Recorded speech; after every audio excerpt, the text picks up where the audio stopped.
My guest today is a systemic practitioner and family constellations observer, specializing in helping people restructure their life experiences to unlock their maximum potential.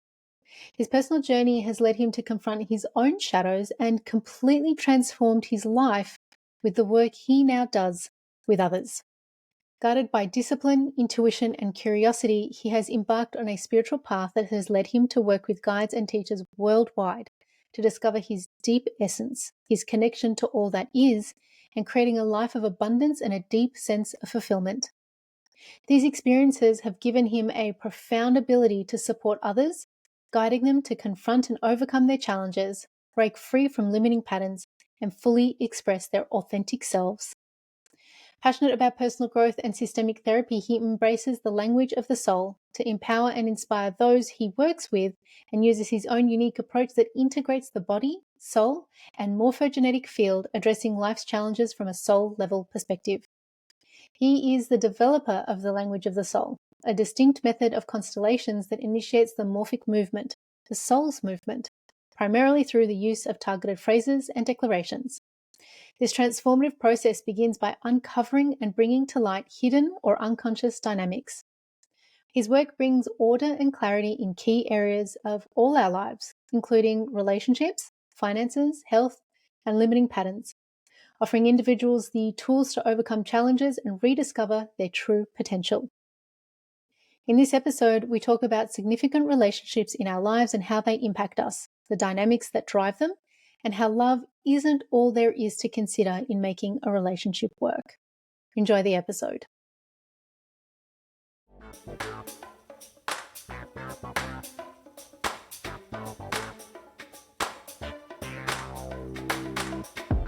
Hello, listeners. Thanks for joining another episode of the Skin I'm In podcast. I'm your host, Chanel, and this is a place where women can tune in to gain peace through clarity, purpose through inspiration, and the permission to be themselves through the stories of other women.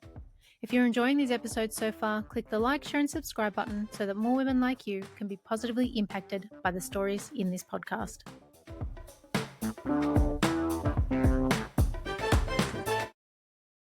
Welcome to the Skin I'm In podcast. Tiziano, how are you? Pretty good, Chanel. Pretty excited to be here. Yeah, we were joking offline about how I've got my box of tissues and waterproof mascara because I know what this conversation's going to hold.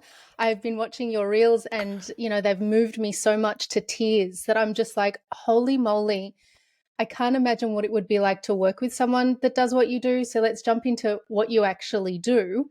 And I'm going to try really hard to explain this because I'm so fascinated, right? So, systemic practitioner and family constellations observer. How can you explain to people what that actually is?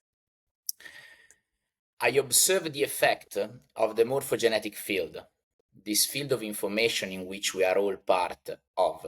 And quantum physics taught us that we are not a single individual separate from everybody, but actually we are part of the grid which connect us all. So what I do, I observe the effect of the grid, the effect that us as human we are having behind the physicality. Okay, so perhaps we enter a relationship because we feel, oh, I'm attracted to that person, but actually on a morphogenetic level, on an energetic level, I try to reconnect my grandmother who lost the love of her life in war. So unconsciously I seek that relationship because something behind me is pulling me to do so. So my role is to open the morphogenetic field, open this field of information and observe what's going on in that relationship that you cannot make it, in that job that you cannot achieve, in that success that you keep sabotaging. So my role is to look beyond. That is why I also call my practice the language of the soul. So I observe the language behind the physicality. And through the languages and through the movement channel, I reconnect this love that couldn't make it perhaps at the time, or move along and leave that loyalty, that love that couldn't make it on the side, as it's not your responsibility as a little one. Oof. I'm emotional already. And I'm emotional because I come from war, right? We fled the war in 1990, and I know that my great-grandfather, my great-great-grandfather was shot in front of my great-grandmother. And so that is just, that's hitting so many strings for me right now. But that's also really interesting. So are you saying that we could potentially get into relationships in our lifetime that is actually not the one that's meant to serve us in this lifetime? That is correct and not. Let me be specific in this. Every relationship serves us to achieve what we call evolution. Love relate with itself by evolving. So we are entering a relationship perhaps that is not meant to last, but it is meant to evolve us.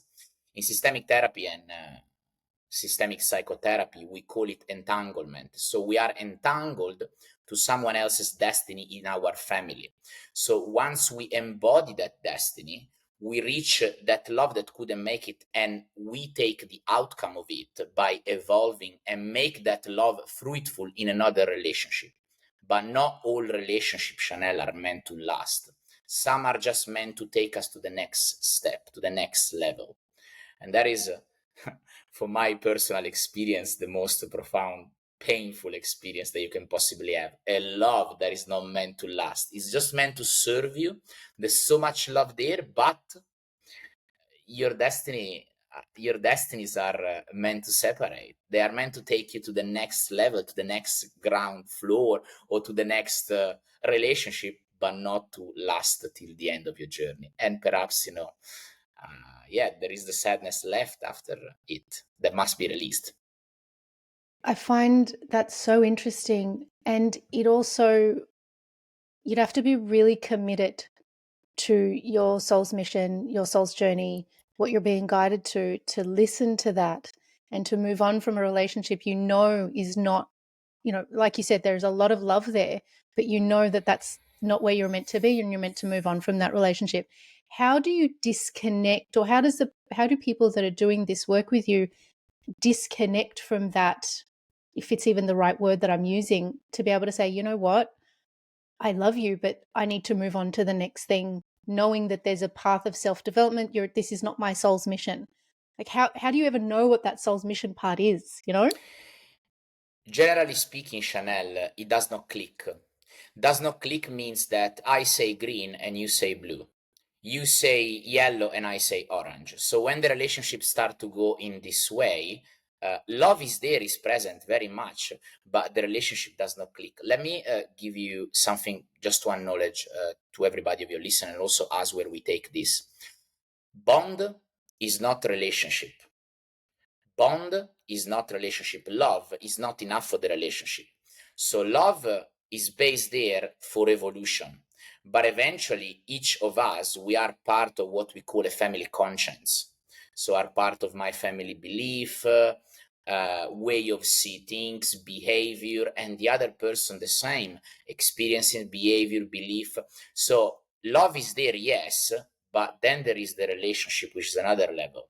Love can be there to evolve us, but eventually the family conscience, they separate us because we are different. I give you a simple example. I'm vegan, you are carnivore. Simple as, I always give this example, like a relationship, Chanel, is not between you and your partner. Is your partner and 1,000 stories behind him from his family of origin, and you and 1,000 stories behind you and your family of origin. So imagine to click something like that is quite complicated. It's hard enough being vegan and in a carnivore relationship. There you go. That's it. It's so hard. Yeah. Yeah. Yeah, I can totally understand that. I remember when I had given up meat many years ago, I eat meat now, but it was really, really hard. So if something as simple as what you eat is hard, I can't imagine how complicated what you just described could be. And we're not even aware of it, right? A lot of the times. No, totally spot on. However, I tell you something that people constantly ask me: who is your best partner? Your best partner is the one most different to you. Why? Because the one most different to you helps you to evolve the most, helps you to change your family conscience the most. So people sometimes are like, who is your best partner? Your best partner is the one who helps you to evolve the most. People sometimes relate, oh, my best partner is the one I get along the most. That is your best friend. That Mm, is different. yeah. Oh, there's already I have so many conversations with my friends right now that I'm thinking to myself, oh my goodness, like these are conversations that we have when we're out with friends and what have you about our partners and significant others and things like that. And so I find it really interesting that it's the one that, is the most different from you. So it's so interesting. Yeah. So tell me how you used to be a pro fighter. How did you get from being a pro fighter who's come to Australia to fight to doing this work? Like, how do you make that transition? I've always been extremely curious, Chanel, and curiosity is, I would say, my spark. I'm very curious. You tell me, Tizi, there is an elephant flying. I'm not gonna say no. I'm gonna check it out.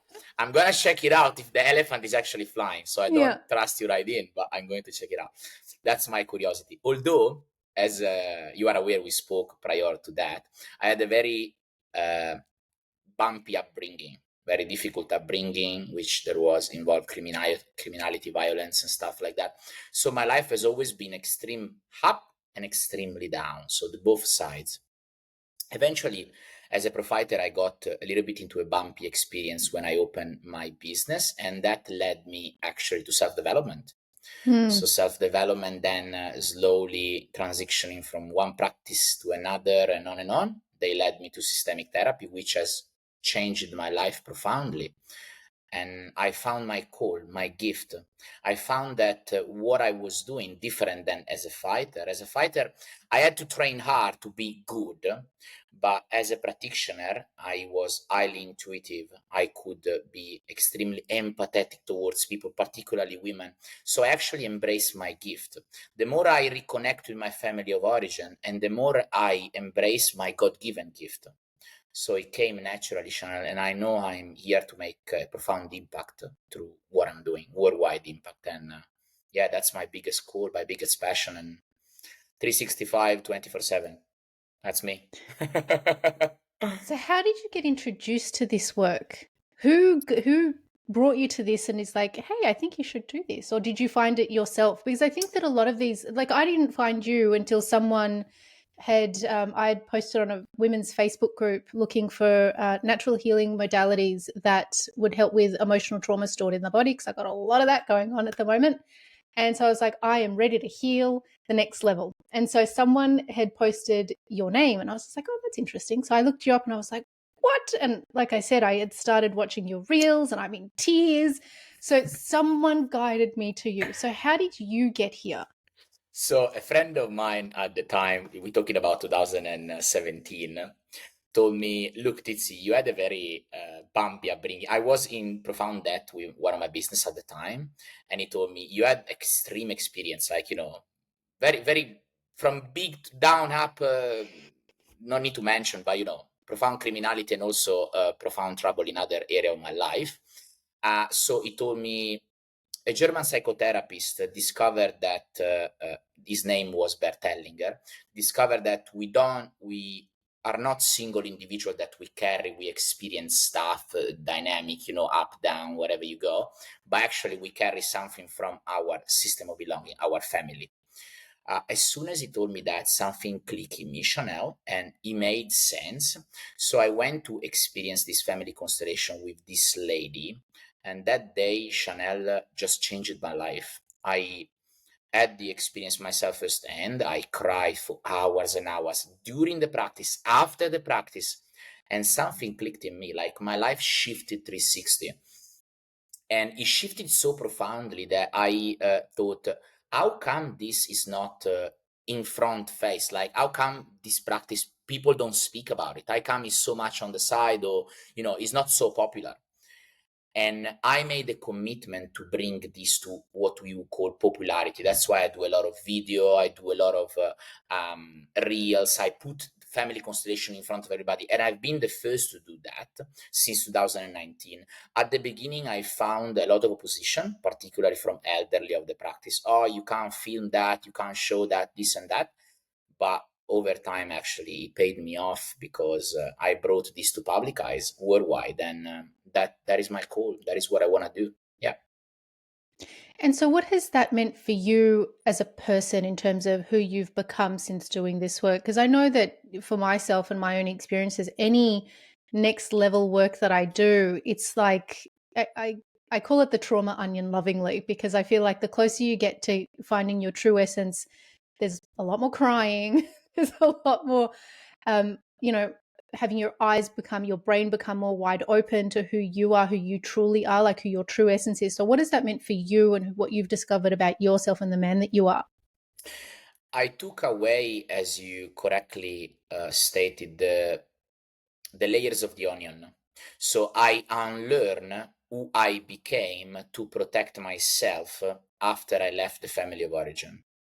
And I believe, Chanel, this is a process that everybody does. So when we leave our family of origin, particularly in young ages, and most of the time when there is the father figure absent, we protect ourselves. We become someone in order to be accepted, or I would call it at the time respected. I reflect respect to love.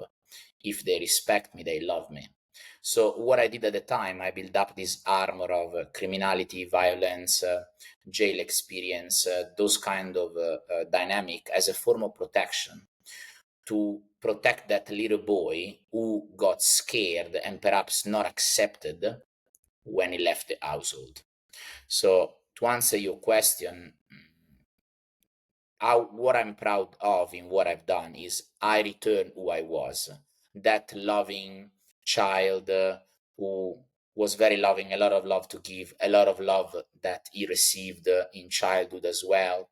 So I return who I was. I return to my essence, to my real Tiziano, to myself on a soul level. That shift must have been like coming home. Like it must have been such a, or even in a coming to within yourself moment.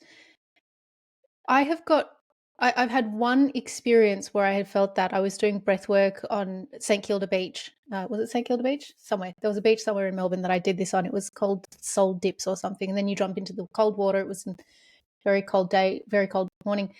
And I felt a profound sense of love wash over me. So what was it that you experienced when it suddenly clicked for you, or when you started to rediscover yourself, rediscover who you were when you were a child, and that playfulness about yourself? What were some of the things that you experienced internally in terms of your emotions, in terms of your way of being? I call it a return to the roots. When a person is detached from their family of origin and they start to protect themselves in order to be accepted outside, they become single individual, Chanel, disconnected from the whole. But what I did, what happened over the years by going back to who I was, I felt more grounded, rooted, firm. I returned to my value. And when you return to your value inside, you walk like you are a giant. Not because from an ego point of view, but actually you feel you are a single gifted individual, that you have your individuality to spread and nobody's like you. And where you take your individuality from your family of origin, from your experiences. I always say, Chanel, people can take away everything from you, your money, your beauty, whatever. They can take away everything from you, but what they cannot take away from you are your experiences. When you give yourself to somebody else, what are you giving to that somebody else to a soul level? Your experiences, your family of origin, where you come from. When you take a man, you offer to him your experiences, your family of origin. Same things that man offers to you, his experiences, his family of origin. So then that causes me to go down all kinds of rabbit holes in my head, because one, I think to myself, with the way our society is at the moment, with the way our culture is at the moment, I'm present to the fact that this work would be incredible for everybody to do, because there is a very big, for me, what I see is a sense of identity crisis. And so, in terms of doing this work, how would someone know that they've got stuff going on that they probably could heal or remove from their life by doing this work? Like, what are some of the things that I guess that people could watch out for within themselves that are like, hey, I probably this work would probably be really valuable for me to overcome XYZ? The answer to it, Chanel, is coping mechanism. Coping mechanism is a product of somebody who never stay in silence by their own. So when they have an issue in their life or they have some sort of disharmony, they embrace automatically that coping mechanism. Most of the time people get distracted. They try to fill the gap. How do you become aware of your coping mechanism? In silence, by yourself. The more time you spend by yourself, the more you know yourself, the more you know what are you doing when something happens. But because people, they don't spend enough time with themselves, because they don't really like themselves actually, they spend a lot of time in crowded place with a lot of people, and they make themselves busy. Even working can be a coping mechanism. So they don't really understand what they are doing, and perhaps they put layers above the onion to don't really feel the essence, don't really feel that pain. But by staying that pain and by avoiding those coping mechanisms, they set themselves free. They return to harmony. They allow love to flow where the flow was interrupted. And this is what I do through my work. What about someone who loves being alone? I speak for myself because I love silence. I love not being in big crowds. I love, just being, working on the podcast or reading some kind of self-development book or spending time with my dogs. I see memes all the time on Instagram that are, I like 5 humans and 600 dogs on Instagram. Do you know that's me. I'm like 5 real life humans. I love that. And 600 dogs that I don't know on Instagram. So is that another version of a coping mechanism, or is that just because I feel like I'm really happy in my own presence? I have a couple of answers to it, and I will go in detail in both. So the first one is, first of all, when someone spends time alone, they're never really alone, because to a soul level, they know they are connected to the whole. So they actually very crowded within themselves. But people who are disconnected from themselves, they feel lonely. Why? Because they are disconnected to themselves to a soul level. So they need a lot of external noise, external distraction in order uh, to feel to feel they are surrounded by people, but actually because they are disconnected with themselves, so they are solo within themselves. That's a different things. The second is, sometimes when people spend too much time by themselves, they don't really want to engage with others in terms of, they want to remain in what I call the limbo. The limbo means they don't want to interact with giving and taking. Giving and taking is the first law of existence. Love experiences itself by giving and taking. So some people want to avoid to take most of the time, not to give, to take. Then I will go in details. To take, because they want to remain in this paradise, in this limbo. They want to avoid facing guilt. They want to avoid putting themselves outside, to avoid being left down, to avoid perhaps they stay safe by remaining alone. They avoid interacting, so they stay safe. And this is another coping mechanism. Okay, so the two faces of the medal. Most of the time, people that they don't want to embrace others is because they've been hurt in the past. They have given, and maybe somebody didn't embrace the give back. So it was what we call toxic. Okay, and for that reason they stay safe up to the mountain and avoid interacting with others. I call these people the not participant. They do not participate in life. And I tell you what, Chanel, I'm a little bit like that. So not a case we connect. The not participant. I don't participate in life. Yeah. It's funny because I find myself in both those descriptions. There are, I make a concerted effort to spend time with my friends. I have 2 girlfriends that I catch up with once a month separately because I don't know each other. And then another girlfriend of mine who lives really far away, and we catch up once a month via Zoom calls because it's just too hard for us to see each other. She's got 2 kids, and it's a long drive. It's an hour and a half away. And so I make an effort constantly to keep connected to people. I call my mom and my sisters and what have you. And at the same time, if I could just live on a large property with 100 dogs, I would be really happy. And I think that, and I don't know if it's because of when I started on my own journey, when you start peeling your onion and becoming who you are, and you start setting boundaries where people are used to there being no boundaries, you start to get conflict within your life. And so with those people, I should say, not within your life, within the people within the relationships you have with those people. And I found that once I started doing the work on myself, once I started putting up boundaries, once I started respecting myself, once I started living from my values, a lot of people dropped away from my life because they're like, oh, well, now she speaks up for herself. So I went from being a doormat, this is what I call it, to being someone who, unless we're aligned in values, I don't want you in sitting at my dining table. And unless we live to, make ourselves better, I want to be having conversations with people that are doing this. And I guess that's where this podcast was born out of, that deep desire to find other people who are working on themselves, who are trying to make an impact in the world. And I find so little of that in my immediate surroundings, I guess. I had always found that I can't be myself around my family. And so now I look for people, like yourself and like a lot of the other guests on the podcast, to have these conversations where we connect on an intellectual level, but I feel like it's more of I connect with these people on a soul level. I feel like you can hear my soul and I can hear yours when we have these conversations. And so, yeah, I find myself in both those descriptions because I'm like, oh, I'd love to just live on a huge property with just dogs and maybe one or two humans that I like. And so I find that, I can be in both of those descriptions that you set out. I tell you something, Chanel, that comes while you speak. When people do not connect on a soul level, generally you feel to pull away from the conversation. So the reaction that your body has is, let me go. For example, you know those conversations at the coffee shop, how are you and this and that, how's the politics and blah, blah, blah. They are forced conversation. Why?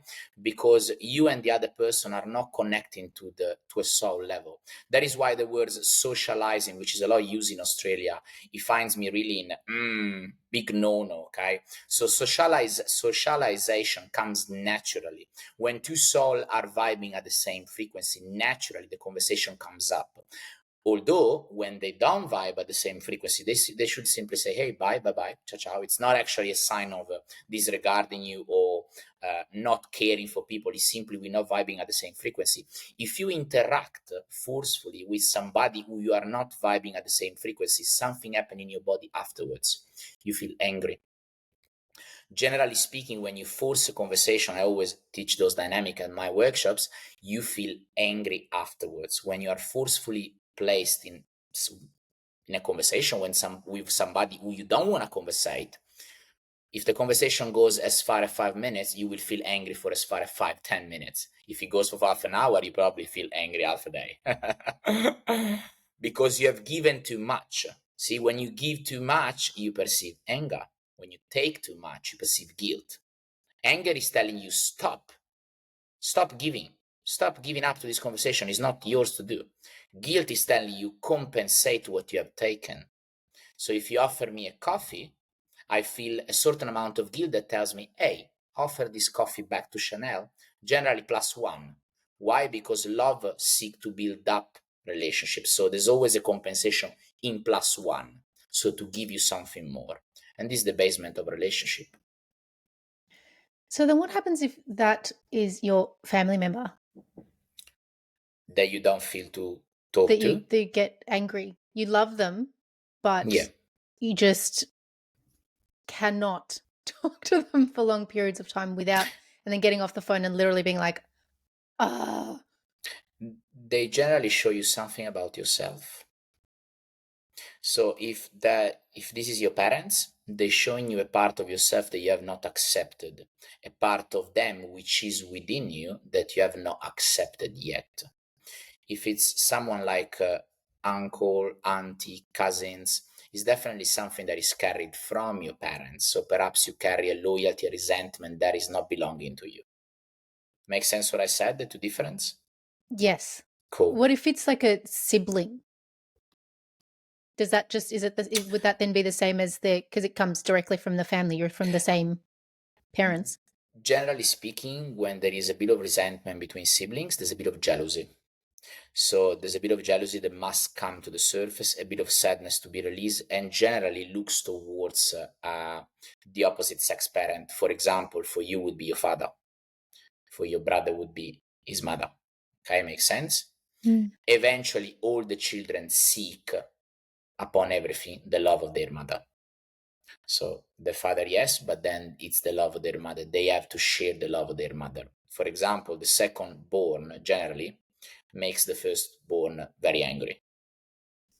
It's interesting that you say that though, because I feel like in a lot of second-borns or the middle child syndrome, I have often, maybe it's once I started to grow up that I felt more invisible between my two sisters, because it was that I was the different one and my two sisters did all the right things. They checked all the boxes and they did all the, studies and all that kind of stuff. And I just followed my intuition ever since I was very young. I had an incredible spiritual experience at the age of 7, and I have I've been a different person since. And so I found that, especially from my upbringing, and I don't know if it's the same within the Italian culture, but for me it was, because we'd come from war, it's you can't be successful when you follow your intuition, or you need to go to university and you need to go become a director or a managing director or a vice president somewhere, or you need to be a doctor or a lawyer, otherwise I cannot be proud of you. And so given that I did not follow any of those routes and both my sisters did, um, I felt for a very long time, and still do to some degree, invisible in the eyes of my parents. So where it used to really bother me, now I'm like, well, no, this is my soul's journey. This is who I am. I'm truly embracing the gifts that I have. And because of that, I feel like my life is a lot more full. So when you say that there would have been jealousy, I'm assuming that's when we were babies, because it was definitely not like that when we got older. It was definitely not like that when we got older. My older sister, has done all the things that they expected of her, basically. This was very expected from you, and I share the reason. What you say to me on a soul level means that you took less loyalties. So you are the different one because you took less loyalties from your mother and from your father. Less loyalties means less family burden. You're actually the one that took the least from them, least burden, so you could step free. What we would call this therapeutically, you are the lucky one, okay? Because the other two, they actually took more from the family of origin, they took more resemblances, but also more burdens. So for them it was more to follow the family of origin. For you was more the black sheep to break the pattern. I guess in your family of origin you might resemble an excluded one. So there could be a cousins, and great grandfather, great grandmother who was an excluded one, a different one, and you took that destiny on board, and you are the the lucky one to change the color of the paint. And it's funny because I often used to hear that. It's so funny that you say that, because I was always like, but what do you mean I'm the one, I left you guys? They used to always say, you left us. And I'm like, what?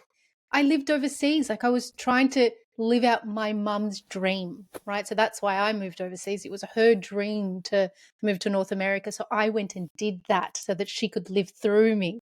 And I'm like, I did that for her. And they're like, no, but you left us. And I'm like, what did I leave? And so as you say that, I just had a light bulb moment of, yeah, I left them to deal with all the stuff at home while I thought I was chasing mum's dream. That's hilarious. Now I understand that. Okay, yeah. So now I get the resentment.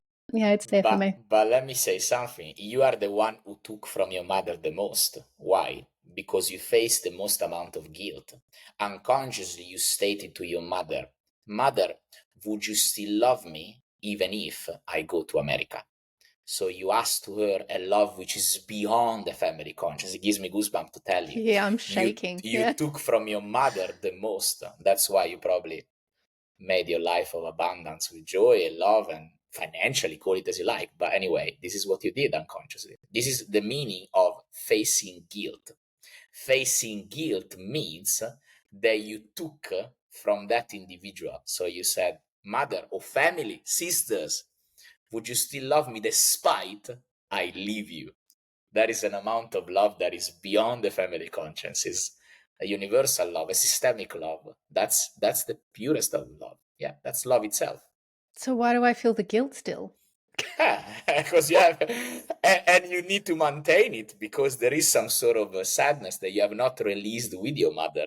So there is some sadness into this guilt to say, mother, it's been hard to leave you, and I'm sorry if I left you. There's some statement that must be said. Sorry if I left you and I chased your dream. Yeah, I betrayed you. You did betray her at a soul level. That's why I said in my reel, I'm well known for this, because I say betrayal is one of the biggest form of love. Is the biggest form of facing guilt, taking love in. Do you still love me despite I betray you? Would you imagine the concept, the depth of such a statement? Yeah, I Yeah. can feel it here. Yeah. And I'm imagining my mum. And even though I remember her hugging me at the airport. I was 21. I moved to Chicago.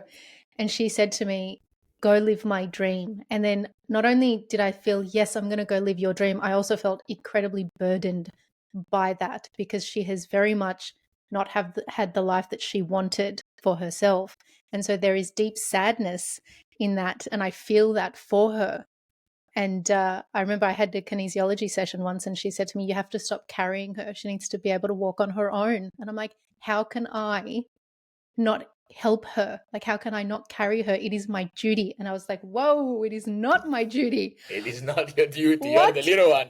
Yeah. I'm like, the burden, the weight that lifted off me. So that's so interesting. And I wonder if that's my sadness. I wonder what more work I need to do there. It's interesting. There are a few phrases to be stated, but there's a movement that can be done, and I feel it. And there are a few statements that must be said in order to release this sadness, and then you're free. You have taken the most from her, and you made also the most out of her sacrifice and suffering, Chanel. I want to show you also the good side. So she sacrificed and suffered for you to be where you are at, as well as you are doing for your daughters, your children, and so on. Systemically, we always say the one who comes before us, they are always better than us. Why? Because they sacrifice for us to be where we are at. No matter which experience, they sacrifice themselves to develop our life existence.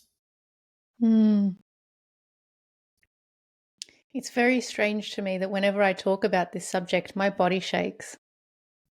And it's the only subject that my body shakes, like violently sometimes. That that's going, like, I'm going, oh, it makes so much sense. This is still where I need to do the work.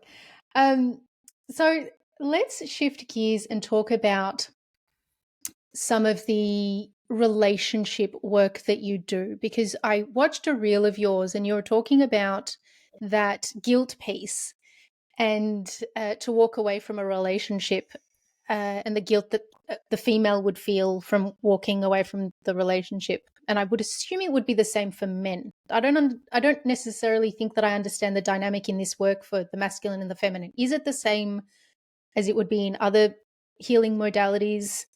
Can you explain a little bit more about, who some of the clients are that come to you, what they're coming to you for in that relationship piece, how to heal from their relationships and, the terrible ones? The laws of the soul, Chanel, are different than what we see in reality. For example, an individual might betray another or abandon the other for their greatest good. So they might do an act that consciously might look as horrible, but actually, to a soul level, they love this person the most. Most of the time, the one who leaves the relationship is actually the one who loves the most. The one who leaves the relationship, sometimes, for fear of being abandoned, they leave the relationship first. So there are those dynamics beyond what we see that tell us what is actually happening to a soul level. Now, going back to the original question, when a woman is in a relationship, for example, with a little boy or with somebody who they don't want to be with, and they are there for loyalty, for example, why? Because they look after their mother. So they look after their mother and they do the same with their partner. So they are unable to leave because they have that loyalty towards their mother. But when they finally say to their mother, I leave you to your destiny and your dignity, such as yourself, as you said before, they are able to break that pattern with their mother, take from their mother, because they unconsciously say, Mother, would you still love me even if I let you deal with your destiny and dignity? They do the same with that partner who does no longer suit them. So They heal the relationship with their mother, and they do the same with their partner. Why? Because our mother represents our relationship. Who is the first person who we relate to? Our mother. So our eyes and the eyes of our mother is the first contact that love has towards love. So all of the other relationship, they represent in details the relationship with our mothers.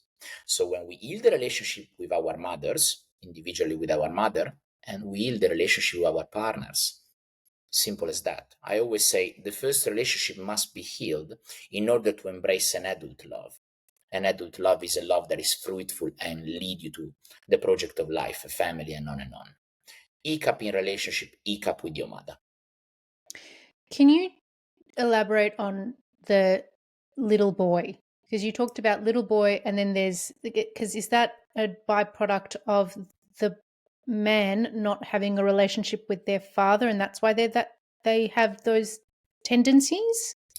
Those little boys, as stated, those are men that they took value from their mother. Took value from their mother means that they could not find their own value as men, as adult men, because their father was absent, perhaps. He was hidden. They didn't connect with him. So they embrace value through the eyes of their mother. This is what common psychology called narcissism. So they remain in the first sphere of influence and never step in the second one into their adulthood, their father. They never found their father's value. When they found their father value, they embrace the value within and no longer from the eyes of women. So they step adulthood. They don't take value from women, but actually they serve women. They embrace their own value with the woman of their life and spread it all around the world through the project of life. This is a man that is close to his father. A man who is close to his father is projectful. Is projectful towards family and is in service to life. So when you think of the way of the world at the moment, or at least what I see a lot in terms of the kind of relationships that women are seeking, how does that version of a man or masculinity, I'm trying to look for the word here, how does it survive when we currently are in a system where women are looking for a very particular alpha male style type man who, has all the let's say the salary, the status, the titles, the house, the materialistic things that we see a lot today, that I hear a lot as well of women, that is their goal. So how does this play into that? It is a natural process for a woman to seek the alpha. Biologically, what does it mean to seek the alpha? It means to seek the provider. Men are meant to provide, not because Tiziano said or Chanel said it. This is because we observe in nature. The man is meant to protect and to provide. The woman is meant to nurture and to fill the space. The woman holds the space, she's stable. The man is biologically what we call maniacal. He wakes up 6 a.m., he goes to hunt. The woman wake up a little later, 10 a.m., and she's settled, she's firm, she's grounded. She dive into her own wisdom, which she spread into the family and into the man as well, when he needs it, of course. Now, the biggest problem that I find is that because of women, they have had absent fathers as well as men for years. They they have created a coping mechanism. So they seek to stand above men, or they seek to embrace a man who is not at their level. So they avoid to be let down by those men. Why? Because they are not at their level. So when a woman stand above and she stay with a little boy, this little boy cannot break her heart, just as her father did. He cannot break her heart because he's not at her level. However, in the long run, 2, 3, 5 years, two things are rising up in this woman. She get angry and she's getting tired because she can't let go of her own masculinity and she can't fully embrace her mother and become an adult woman. She can't surrender. Why? Because this man is not at her level. So he's still a little boy. As the dynamics start in place, it shall continue. if it does not continue and shift, the relationship breaks. Why? Because the basement is shifting. So when we change the basement, the ground, the floor, we need to break the building and build it up again. Okay, so that's what happened in a lot of relationships when they break. The dynamic in place that was there at the start is no longer. Why? Because we have evolved. And sometimes Chanel evolution does not lead us into the same direction, because I evolve quicker, I evolve slower, you evolve quicker, I evolve slower. So that's it. Sometimes we separate and find another opportunity to continue our evolution, which means another relationship. This work must leave you with such I keep having fulfillment come up for me, and I don't know why. But okay, good. I that feel word is just extremely like, fulfilled. yeah. I feel so fulfilled, not from an ego point of view, because obviously I receive hundreds of email, DM daily, changing my life, stop smoking, we had a baby we couldn't, this and that. But it fulfilled me because I make my father proud. I make my mother proud. My mom always say, "You have become the man I always wanted you to become." It makes me a bit emotional. And my father is my biggest cheerleader every day. And thank you for bringing our name all around the world on a podcast, on a newspaper, on this and that. And that is really what makes me really proud, for them to look at me with these eyes, despite in the past I actually they never let me down, even in the moment where I was really low life. But now I can actually pay it back. That is really, I shall share something afterwards which happened yesterday. I feel you find very cool. But yeah, it makes me really proud to serve many people, and also to honor my family of origin. Yeah. It's such a beautiful way of living your life. I look at it from the outside, and even in this conversation, I actually feel fulfilled knowing that there is someone out there who's helping people change, shift, grow, remove those self-limiting beliefs that really, really hold people back. And it's so deeply in the back of our consciousness that we're doing these things, and we don't realize that we're doing these things. And so when I think of like the work that you do, and I wish I knew about this work sooner. Is there anything that you think to yourself, knowing all the things that you know now, that you wish you knew sooner? No. The answer is no, straight, and I tell you why, Chanel. If I wouldn't have gone through what I've gone through, depression, jail, violence, fighting, that I would have not become the man I am, and I would have not been able to serve so many people absent of judgment. Because I've gone through so much of difficult and very hostile experiences, I'm able to actually help people who have gone through the same, even worse, because I'm absent of judgment. Why? Because I've done it myself. So how could I look at somebody who has been violent to this and that with judgment? Because I've been worse than them, most probably. So that is why I'm able to serve to this level. And it is a gift that my father has left me, because my father is completely absent of judgment. He's never been judgmental about anything, and he's never like, you could go there where he works at his newspaper shop as the worst criminal, or is the Pope, the best saint. He would treat you in the same way. He would give you the same amount of love. That's my father. That is so beautiful. What a wonderful thing to get from your father. Yeah. You have an Australian tour coming up. I do. Yes. Yes, let's talk about that. That's very exciting. I'm very excited for you to be in Melbourne. It is. So, what's the tour? What can people expect from the tour? A life-changing experience for sure. Every one of my events, and they all know, we have thousands of testimonies worldwide now. They life-changing experience weekend. The 1st and the 2nd of March, we start in Queensland. Then we're going to be the following weekend in Sydney.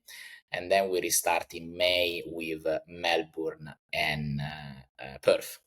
So Melbourne and Perth, they're going to be May, and March going to be Queensland, Varsity Lakes, and Sydney the following weekend. And then we aim for Europe. This year we have Italy, of course, couple of places, Zurich, we have Slovenia, and also I do a lot of online talking worldwide with thousands of people. So yeah, we're quite of a fulfilling year ahead, and I'm excited for it. Yeah, I can tell. Like you're bursting with happiness. It's so wonderful. Set aside this fulfillment. Like, what really guides you? What is your North Star for doing this work? My North Star doing this work is my father. Every time they ask me this, is my father. I'm led by my father, my father experience. My father is a very humble newspaper man. He sells newspaper, but he's a healer.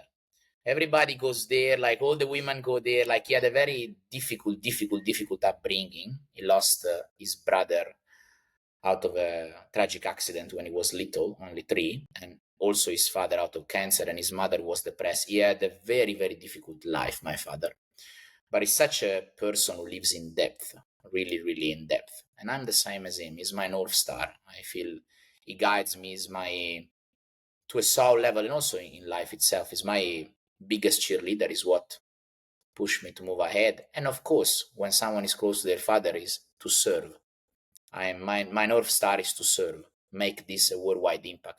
I want to leave this planet, I always say, that the name of my ancestors stand 1,000 years, because we have made an impact.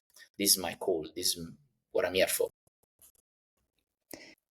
And what a beautiful way to lead into my next question about who you are as a man, who you are as Tiziano. What do you love most about the man that you are today? What are you most proud of? What do you appreciate the most about who you are?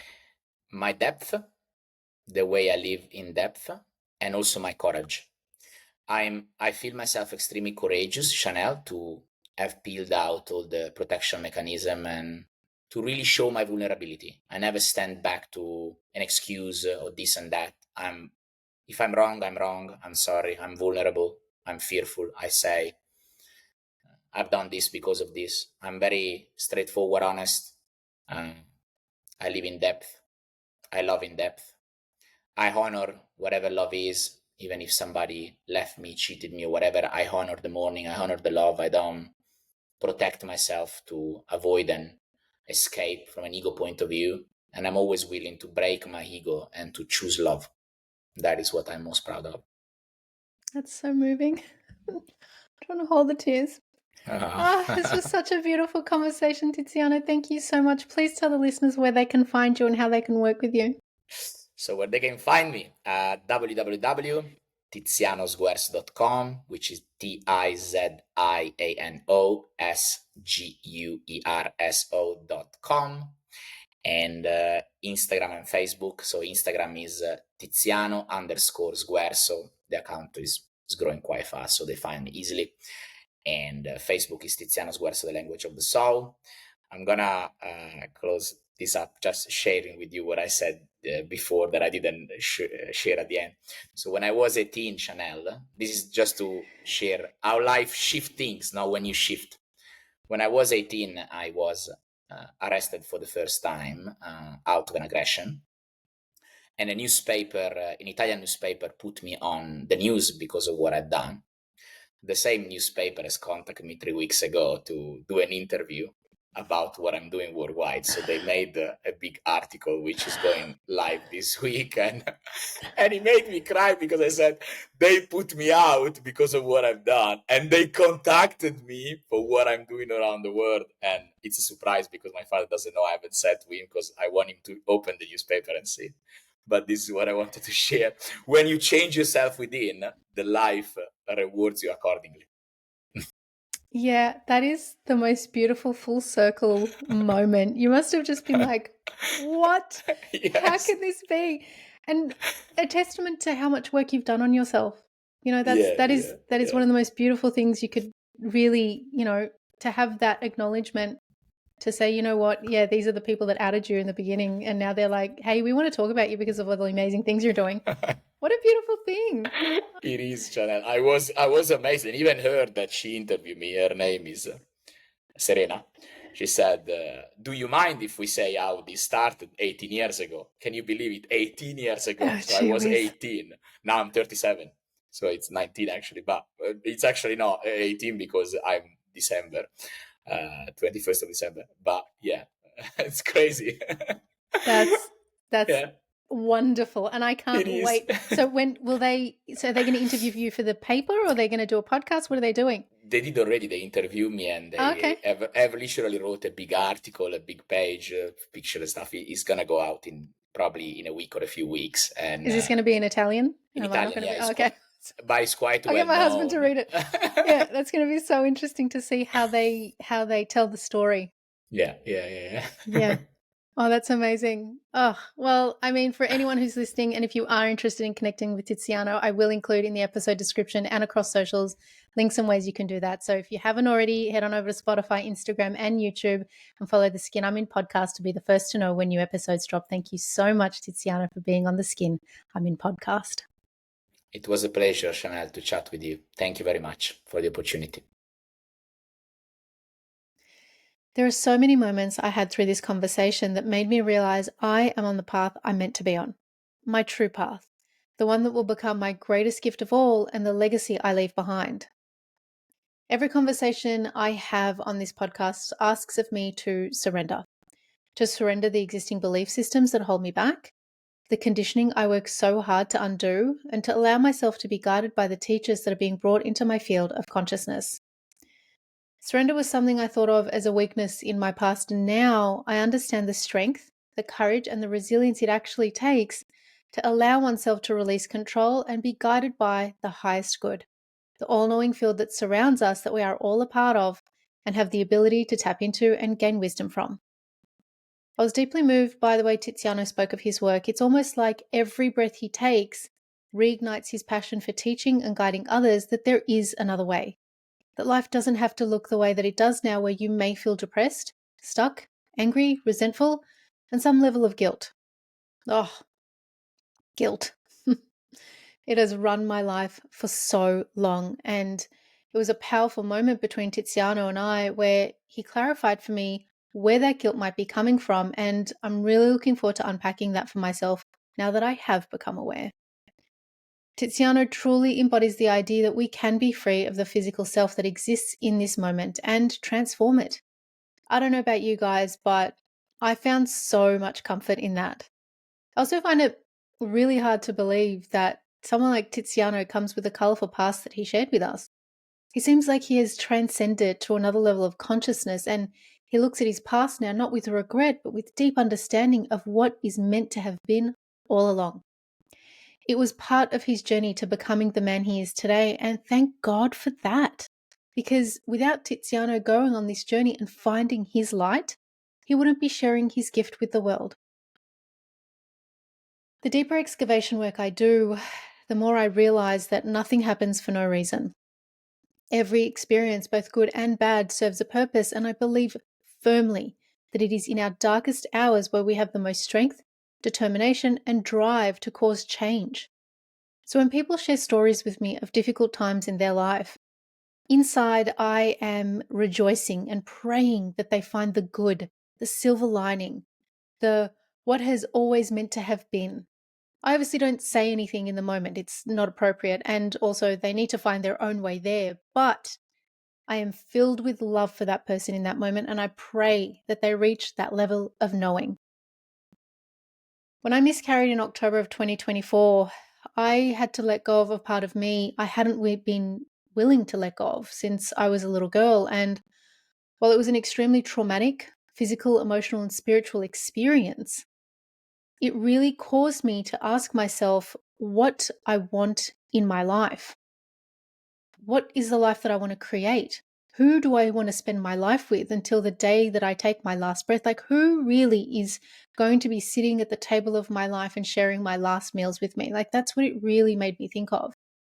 I reflected very deeply on what the purpose of that experience was, and have come to realize that it was a rite of passage for me as a woman. And in order to achieve the next level of growth, I had to experience this loss, because let me tell you, it changed the perspective I have on what it is to be a woman and what it means to tap into my feminine essence.